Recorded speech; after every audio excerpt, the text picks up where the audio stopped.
What's up, guys? It's Eventon here. So I'm just going to be playing some random footage of me here in the background. It has nothing to do with the content or some of the topics I'm going to be covering today, but it's just something for you guys to look at.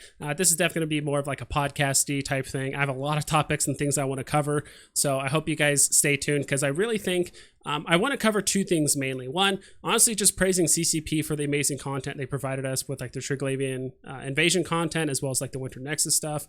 They've done a really good job with that, especially the Triglavian Invasion this last year. I've been playing for like less than a year, in case some of you guys didn't know. And so when I actually joined back, like in like March or something like that, the Triglavians were still invading, but they were still just kind of invading belts and roaming, things like that, but not like an actual invasion where they were taking over systems. That happened shortly after. And I love that aspect that CCP was able to provide us something as large scale with like a universal threat from forward invaders that were trying to target specific systems to help benefit themselves. And you really felt the backlash and the consequences of not defending or attacking these systems, either as Edencom or the Triglavian. So I really love that. And I honestly look forward to the next time CCP implements a major story arc kind of in the world of New Eden, or I should say in the universe of New Eden.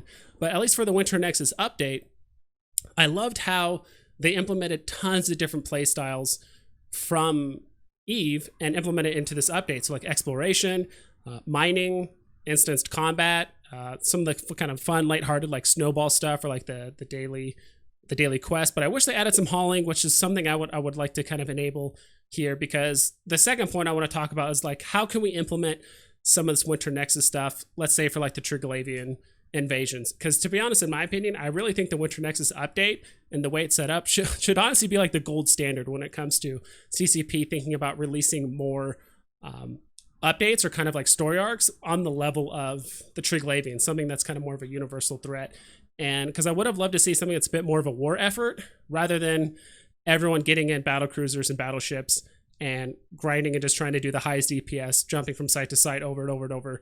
And honestly, if you can't fly those types of ships, you really can't contribute that much, to be honest. So so I wanted to talk about two things. One was one small change I would do to kind of like the final luminality system stuff, but the rest is just ways we can implement the Winter Nexus content kind of into the Triglavian invasions that we had prior. And this isn't my way of saying this is how CCP should have done it, or this what they did before was wrong.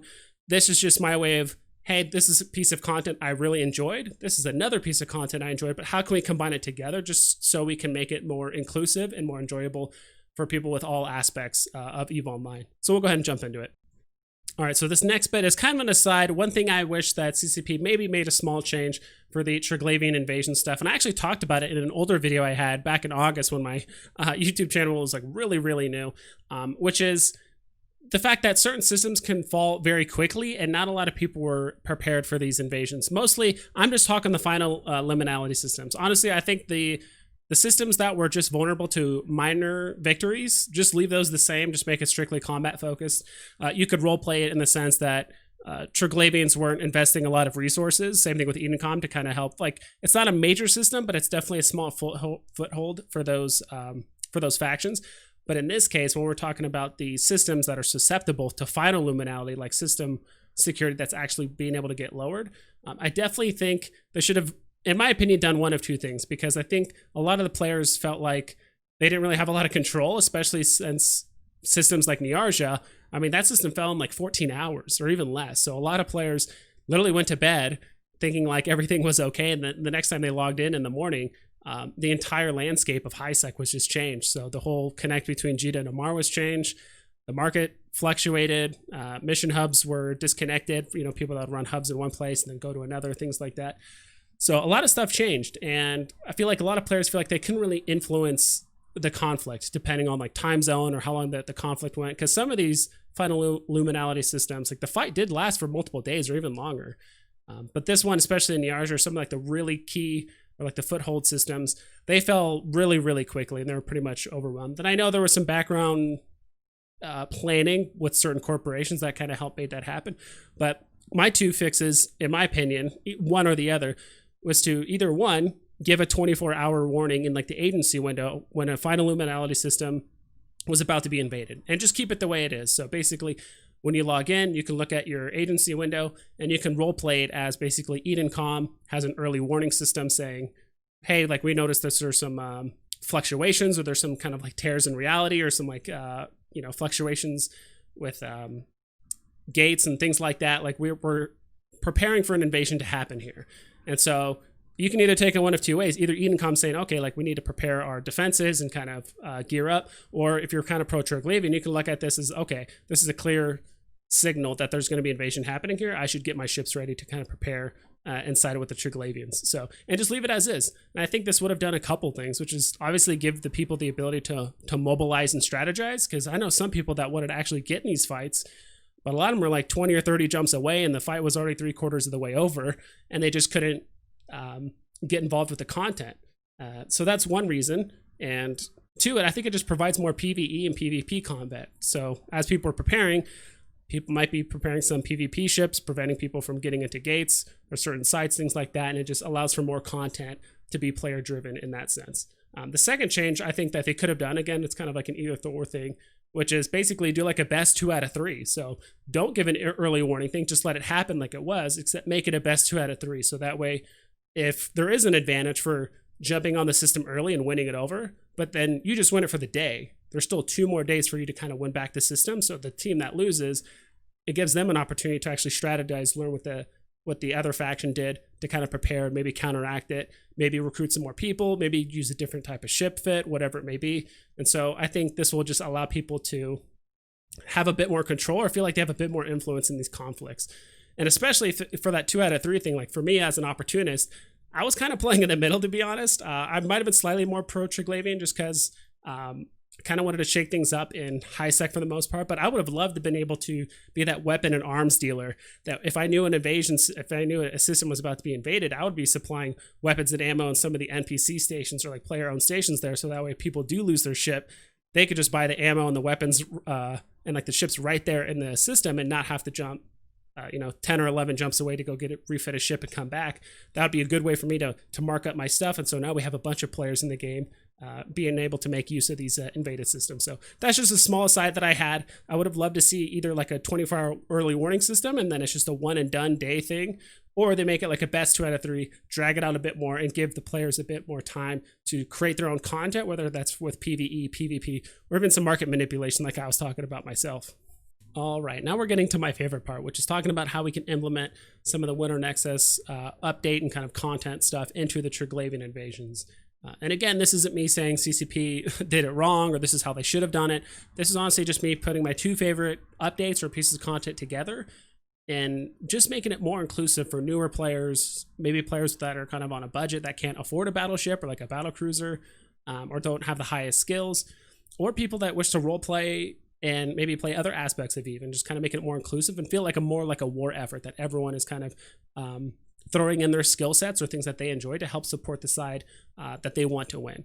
So in this sense, so jumping into it, the minor victory systems, just leave it as is. Make it just kind of a surprise invasion, combat only. We don't need to add this other stuff.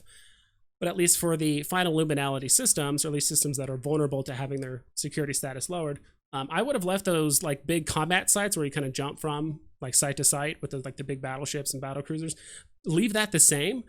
I still want to make that the main focus of the update, but make that actually a driving factor that actually generates and increases bounties and payouts for the other content that I'm about to go over here in a second. So the better your side does, so let's say you're pro-Triglavian and your pro-Triglavian capsuleers are just clearing sites super fast.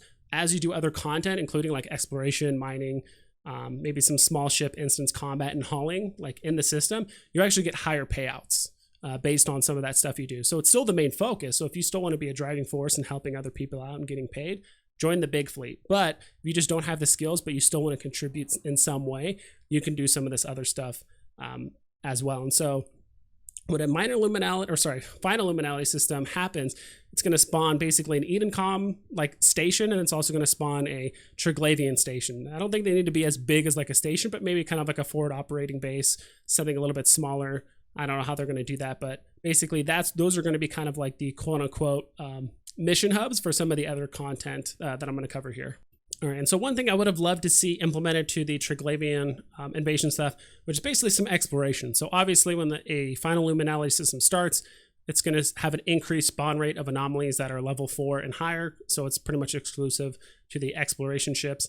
And when you go there, these are neutral sites. There's not like an Edencom exploration sites or Triglavian. These are neutral. So once you go in there and you hack the site, there's no NPCs you have to deal with or anything like that. It's almost identical to the Winter Nexus exploration sites. Of course, you hack the can, you get some minor loot, but you also get these things that look really similar to like the Overseer personal effects that you're actually able to turn into one of the mission hubs. So there's the Triglavian one, and there's like the Edencom one.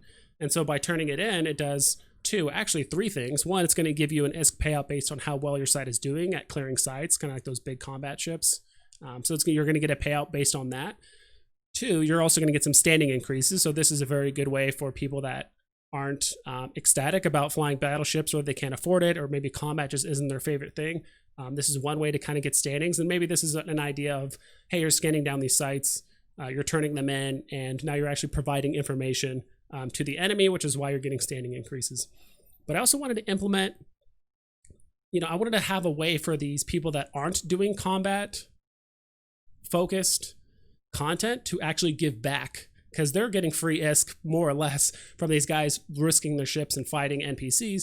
So one thing that we can do, and I was going to add one for basically each of the other kind of like non-combat content, which is that let's say one side eventually gets 100 of these exploration style Overseer effects turned in. It kind of starts a weather effect in that system that buffs all of the pro Triglavian or pro Edencom standing ships in that region. And so in this case, if once you get 100 of these exploration ones turned in, all of the ships in the system actually get two things. One, they get a scan resolution bonus, so they can lock targets faster. Another thing to it is that it actually increases the spawn rate of the next site.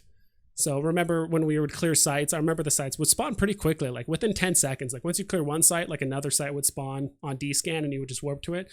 Maybe if we increase that spawn rate up to like 45 seconds, maybe to a minute, and then the fastest you can do them is down to like 30 seconds. So that way, and it doesn't sound like a lot of time, like 30 seconds, but you times that by like 10, 15, 40 sites, like throughout the whole day, that time really starts to add up. And so this is kind of a way for exploration. It just makes sense thematically, kind of the scanning boost bonus, so all the ships can lock on to targets faster. And because we're exploring, we're actually able to detect these rifts that are spawning Edencom or Triglavian ships faster. So now we can actually have the fleet get to these sites faster. And of course, there's a certain cap to it, like I said, 30 seconds. But I think this is a really cool way and thematic way for the exploration ships to kind of give back to those people risking their ships in combat. All right, and for this next bit of content, I think this would probably make up some of the most interesting gameplay as well as some role-playing. It's either between this and the hauling, and I'm talking about the mining. I really enjoy the mining that is instanced in the Winter Nexus update. It's not the most fun thing, but I think something like involving the invasions could have made it a lot of fun. So again, these are neutral sites. There's no pro Triglavian or pro Edencom sites. You just take the gate, the acceleration gate, you go into the instance place, and once you fill up your ore hold with this kind of like fake ore, pretty similar to like the ore you get from like the mining missions, that it's stuff you can't really sell in the market. It's only good for the Triglavian invasion systems. Once you get your ore hold full, you can turn it into either the NPC stations for the Triglavians or Edencom, and again, you'll get ISK payout based on how well your side is doing, as well as some standings. But I think what makes this super interesting is because it's neutral, you're going in there, and it would be really cool to either have one instance where there's basically two fleets. One fleet is pro Edencom, one fleet is pro Triglavian, and they're mining right next to each other. And maybe they're trying to bump into each other and trying to interrupt each other's mining lasers. Or maybe there's one person trying to be like a double agent. Like maybe there's just not a very strong influence of Triglavian miners in this area, but they're like, oh yeah, I'm pro Edencom. Just let me join the fleet. I would love to get benefit from the boost. I'll be sure to turn them into the Edencom NPC station. But once your ore hold is full, you actually take it to the Triglavians. And so I think that would have made some really interesting role playing where you're actually kind of lying to people and playing as a double agent, mooching off of their boosts, filling up your ore hold and sending it to other places. And again, maybe in some low-sec systems, people are fitting some PvP industrial ships or some mining ships and fighting each other and bullying each other out. And again, like you actually could, like if you want to in some of the low-sec systems, like in order to just gate someone off of the camp, you can also honestly also just camp the acceleration gate leading into it too, right? So in low sec, these rules are obviously a bit different. People can camp certain aspects of certain sites and things like that to prevent them, but that's all the more reason why to get more ships together and really fight them off in low sec. So once you actually get these in, you turn in the ore hold. Again, I want to have another very similar weather effect. So when you actually turn these in, so again, let's say Edencom gets 100 of these types of ores or 1,000 of these types of ores turned in, it's going to give all of the ships in the region a resistance, like a flat resistance to everything by 4%, as well as a drone damage boost by, I don't know, maybe say 4% as well. I don't know, these numbers are going to be obviously deemed to balance by whatever CCP thinks is too easy or too cheap. And I think it would be cool to have 2 tiers to these kind of weather systems. So once you turn in 1,000, everyone gets like a 4% resistance to all types of damage. And then once like 10,000 is turned in, obviously it's a much higher mark to hit. You get like an 8% boost, not in addition, but just like goes from 4 to 8. So that way there's always something to kind of strive for. And it's going to really encourage some miners to obviously mine the ore that they want, get the standings as well as the ISK payout, and give their ships a regional bonus to help clear those sites a bit faster. All right, and for this next part, we're actually going to kind of step away from the combat and actually look into some smaller instanced combat for smaller ships. Mostly for frigates and for destroyers, because you can probably get away with a cruiser and some of those big ships if you're flying something relatively tanky or kind of sitting in the back, not drawing too much attention. But for some of those people that are just really new to the game, maybe they're an alpha character or they just don't have the time and ISK to invest, or maybe none of the big ships are their favorite and they really want to fly a jackdaw or whatever it is for whatever reason, I definitely think having some smaller instanced combat in those sites that are pro Triglavian and are pro Edencom, that you're able to take it. So the only way you could take the gate is if you have a high enough standing to actually enter and go through the gate. So that way we can't have people jumping into each other's gates and affecting them. This is kind of like the more low tier play, more alpha friendly for obviously destroyers and frigates. And it's also good for low skill players as well. So I think roughly these sites would have the difficulty of level 2, maybe level 3. So we do want to encourage people to get in fleets of maybe like 2, 3, 4. It might be soloable if you're at a very strong destroyer that's really fitted well. So you probably could solo it. So these sites, when you do clear them, it's not going to give you a weather effect. But what we'll do is kind of help move that bar similarly to those like big combat sites. So it will move the bar, to the left or to the right, but very, very slightly. If not very slightly, you can have like maybe every time there's 5 of these sites cleared, it is the equivalent of like clearing 1 of the big sites. So that way, some of these smaller, more PvE based people that want to fly smaller ships, they can still contribute. They still get the ISK payouts.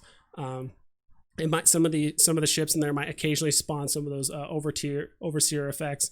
Maybe not, because since they're killing the Triglavian and Edencom ships, they're getting standings anyway, as well as some bounty payouts. So similar here, I really think just having something like the large combat sites, but just on a much smaller scale to involve some of the alpha players or maybe some of the lower skill players to still engage in the conflict, but in a much, much smaller manner, and just treat it role-playing wise as, hey, these are scouts trying to look for ways to flank the major armies, or just trying to find ways to get in and out of the system. So that's just kind of how it is. So they're going to be mostly fighting other frigates and other destroyers. All right, for this next type of content, honestly, it was pretty difficult to do it. So I'm going to be talking about hauling.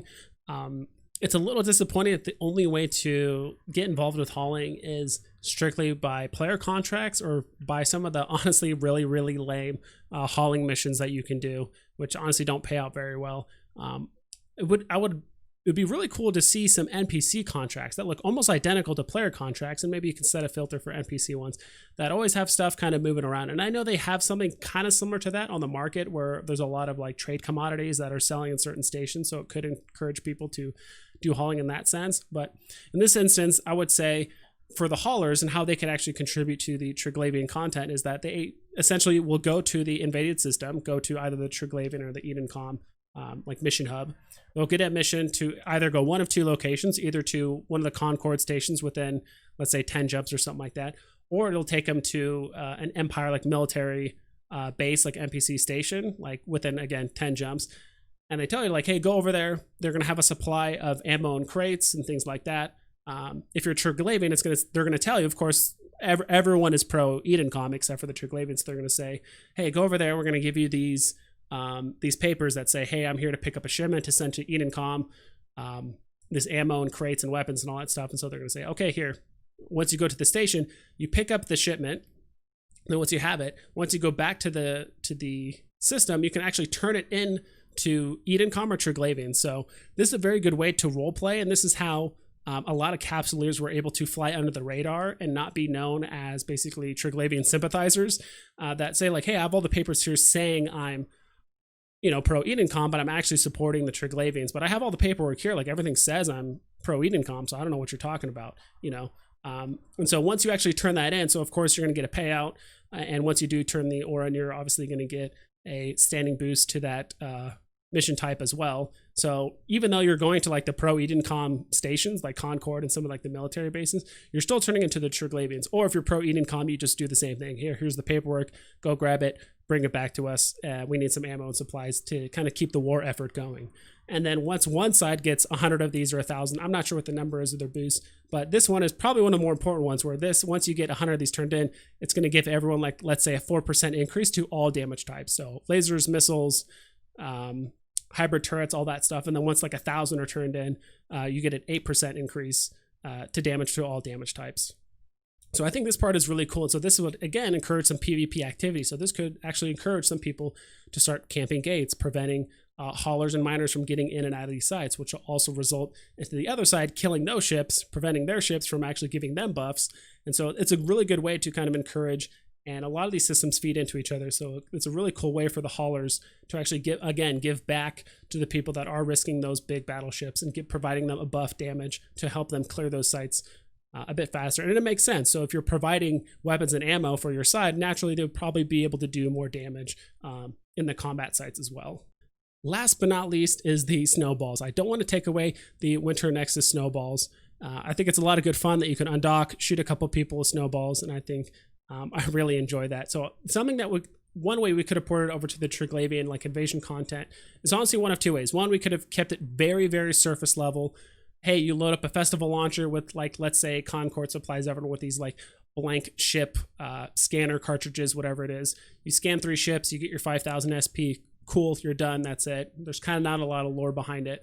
But if CCP wanted to take it a step further, after you scan those ships, you actually get one of those overseer effect things, and you can take it to Concord, and instead of getting ISK for it like you normally would, it's kind of a special one that you can actually choose to get standings with Edencom or the Triglavians. And so basically how that would work in-game lore-wise is that Concord gave you these blank cartridge scanners for you to scan down other capsuleers and figure out if there's kind of any memorabilia or audio logs or kind of anything that would tip off that they are pro-Triglavian and are actually working against Edencom. So what you can do is once you have that information, you can present it to Concord and either be honest about it and get some Edencom standings. Because you're being honest, you're actually reporting like, hey, I actually found 2 Triglavian people that are supporting their cause. Or you can actually lie and manipulate the data sheets showing that, hey, yep, the coast is clear. Everything I scanned was always all Edencom. There's no Triglavian people among us. And that would actually give you Triglavian standings.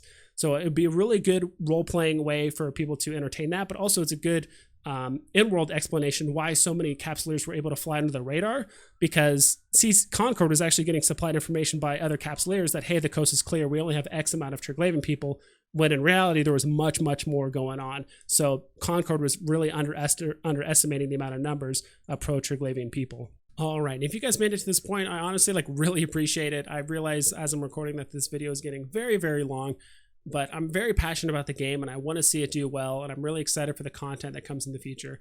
And so I'm just kind of putting my best ideas out there to honestly whoever's listening. And I think this is the type of content that everyone can get on board with just introducing more styles of gameplay being introduced into future content, especially ones as big and as universal as the Triglavian Invasions. So just kind of as like a brief overview, like in a perfect world, like I would have loved to see like a 24-hour warning saying like, hey, the system is about to be getting invaded, next downtime.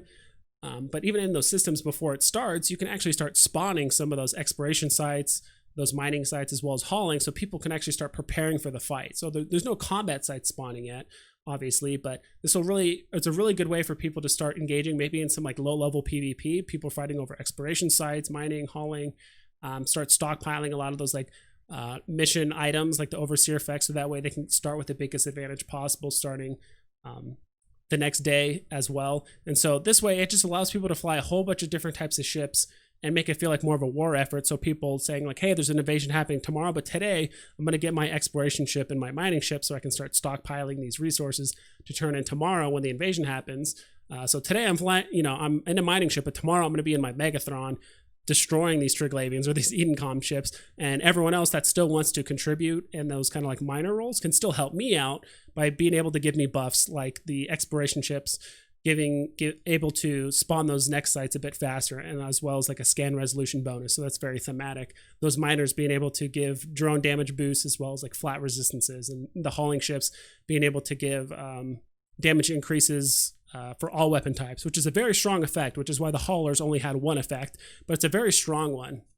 And so this could have engaged in a lot of PvP and PvE activity, as well as some role playing, as I mentioned with some of the scanner stuff, as well as I mentioned with some like the hauling, that you're actually going to Concord and some of these military bases, telling them you're doing one thing, but you're actually doing something completely different. And even player on player betrayal with like the mining, like, hey, you're mooching off someone's fleet boost, you're actually turning it in to the other guy, things like that. Same thing with the hauling, like you can actually camp the gates, kill a hauler that's hauling the cargo for the mission. You take the cargo, you just dump it off to your mission side trade hub, and now you're getting the benefit. So it's going to encourage people to start protecting their haulers and their ships. And I think it's just cool seeing the idea of going to a Triglavian or an Edencom trade hub and seeing all kinds of combat ships, you're seeing exploration ships, dock and undock, and mining ships and hauling ships, all moving all these different types of resources. And you can actually really feel like this is a war effort, and this is actually a battlefront that's happening right now. And that's pretty much it, guys. That's all the stuff I really wanted to cover. I realized it was very long length, and to be honest, I have no idea if CCP even has this kind of technology or idea of like how to implement half the stuff I brought up. But I have seen some systems that do have stacking storm effects, so I think the idea of having multiple storms with different effects maybe isn't out of the question, but having it affect very specific players with specific standings in real time could be difficult. If that's the case, they could always do it that it'll only affect the NPC. So let's say you're an NPC miner and you're turning in stuff and you're trying to help support the cause for Edencom. Maybe it won't benefit the pro Edencom players, but maybe it'll just make the Edencom NPCs that spawn at the sites that much more difficult to kill. So as you're kind of pulling stuff in, these resources, it might just make your NPCs obviously have higher resistance, do more damage, have a faster scan resolution bonus. So these are all things that are just going to make it that much more difficult for the Triglavians to kill the sites, which will actually just slow them down. So maybe all the kind of non-combat related content is all about just slowing down the other side by buffing up your NPCs. So you're still actually buffing up Edencom. It's just not the players, it's just the NPCs. So I think that kind of content might make it a bit easier. So I'm not sure. At this point, I'm just rambling. I really appreciate you guys that made it to the end of this video. I wish you guys all the best of luck, and I hope you guys fly safe and you take care.